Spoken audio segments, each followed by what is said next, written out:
The idea of evidence-based medicine, oddly enough, really takes hold in the early 90s. You think it's been around forever, but the phrase evidence-based medicine arises in the early 90s.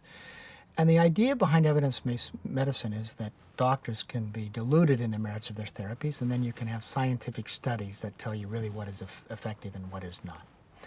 So that's the thought. The problem is then you have to ask, well, where does the evidence come from? Okay, and what is the evidence that's going to be used? And what we can see in American psychiatry is the evidence was generated by pharmaceutical companies and by academic psychiatrists who often were receiving money from the pharmaceutical companies, both to do the studies and then talk about them.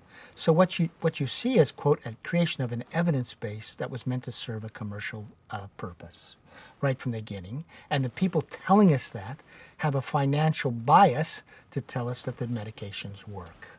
All right? And so when you follow this trail of corruption, here's what you see. You see trials biased by design to make the new drug look better than old drug and also to suppress the placebo response. Then you see actually even the data is spun when it's put into the article. And then when it's promoted to the public, it's spun again. So what you see is a spinning story from the moment the trials are designed until the, quote, story is told to the public, which includes, by the way, the story told to prescribing doctors. Now, what is the finances of this? Well, really the biggest problem is that the pharmaceutical companies successfully bought American psychiatry. Now, American psychiatry already had its guild interest for promoting the drugs, but then what happened is the pharmaceutical industry, beginning in the 80s, bought American psychiatry. And here's what I mean by this.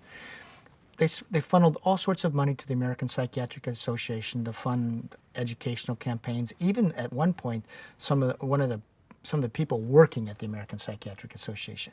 Two, and this is really critical, is they captured what are called thought leaders. So you have academic psychiatrists at prestigious American universities, Harvard, Stanford, Johns Hopkins, etc. And those academic psychiatrists, beginning in the 1980s, began working for the drug companies as consultants, serving as their speakers, advisors, doing their trials. Now, once this happens, and by the way, by the 90s, basically every American psychiatrist, virtually all of them were taking money from the drug companies. What happens? The very voice in our society that we rely on to tell us about the evidence base, continuing medical education, public pronouncements, that sort of thing, textbooks, were getting paid by the by pharmaceutical companies to be their speakers, advisors, consultants. Now, are they going to be honest storytellers, honest reporters of what's in the literature? Are they going to be honest in terms of setting up tests? And what we've seen is that voice got corrupted. That storytelling voice, that science writing voice got corrupted. And you can look at it with the SSRIs, the atypical antipsychotics. It was a corrupted creation of an evidence base. That's the problem. So we think it's an evidence base.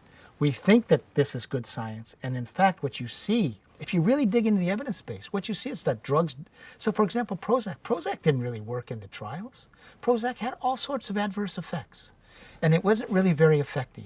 It didn't really work. The German authority basically said Prozac's a worthless, dangerous drug. But what did you hear in the United States? This was a breakthrough wonder drug. It was a miracle drug. It could make you feel better than well. And actually then if you look in the reported clinical trials in the scientific literature, it looked somewhat effective and even maybe better than the old drugs. But that wasn't actually what was in the scientific literature.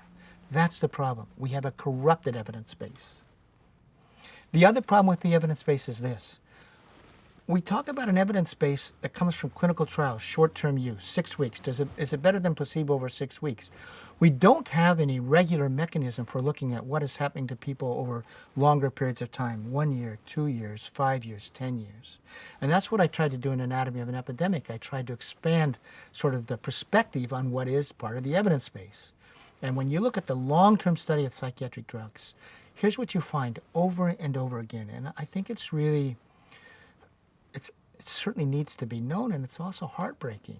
What you see over and over again, over the long term, is these drugs increase the risk that a person will become chronically ill. Doesn't mean no one's doing well on them, but we have to talk about risks. And increase the risk that people will suffer certain impairments, physical impairments, cognitive impairments, emotional impairments. Again, doesn't mean no one's doing well, but compared to what is sort of what we see in natural outcomes, the medicated group always does worse.